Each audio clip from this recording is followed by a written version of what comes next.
when it is seen as detrimental to another person's position or is seen as threatening, that's when it is viewed as uncomfortable and is discouraged.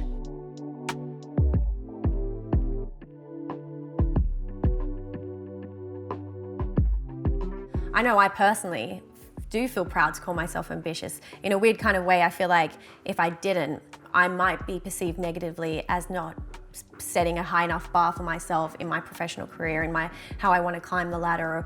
But I also personally don't see it as an ambition to necessarily be the top boss or manage the biggest team or whatever that might be. I see it as an ambition to just do really, really great work and be really, really good at what I do. I suppose for me what's slightly different is I've been working in this industry for the last 16 years, so I've definitely seen a change.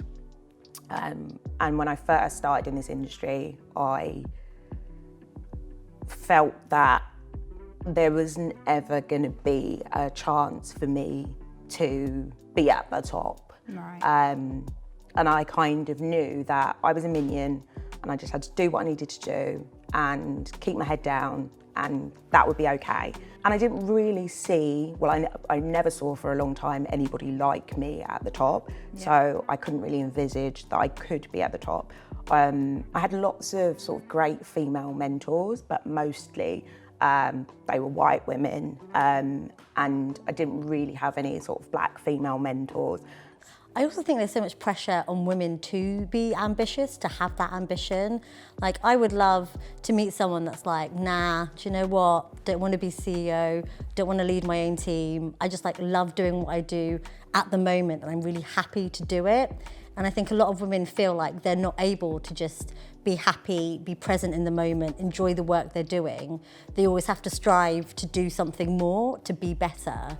And I feel that maybe it is because there is so much pressure to overcome, that statistic of women not wanting to call themselves ambitious.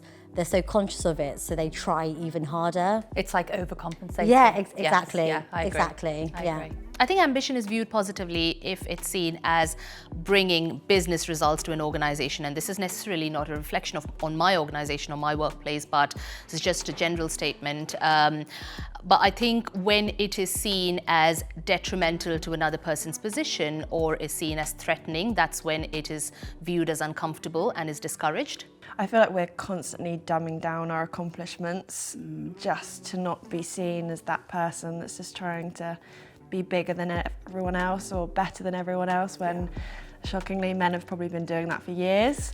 I definitely feel like there are serious systemic issues that prevent women from leveling up, and I think the challenges become far greater when there is an element of intersectionality added to it. So in addition to gender, when you add ethnicity or race or disability or neurodiversity to it, I think it just becomes exponentially harder for women to really find their space. And even talking about ambition, I think systemically it's just a lot harder for women of color to progress. So when you talk about some of the statistics, I think you will see that it becomes increasingly lopsided when we're talking about women of color. So I believe the reason for that is historically a lot of gender narratives have been spoken from the lens and voices of white women. As a woman, your perspective of yourself is quite controlled by a misogynistic, patriarchal viewpoint. The patriarch doesn't like ambitious women, and therefore, can I really call myself ambitious? Yeah. But that's such a shame. I think, people are missing out on, their own talent, perhaps.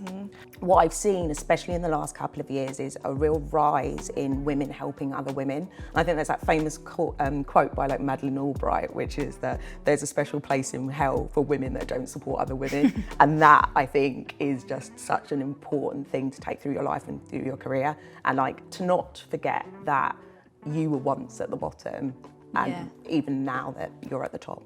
Yeah, 100%.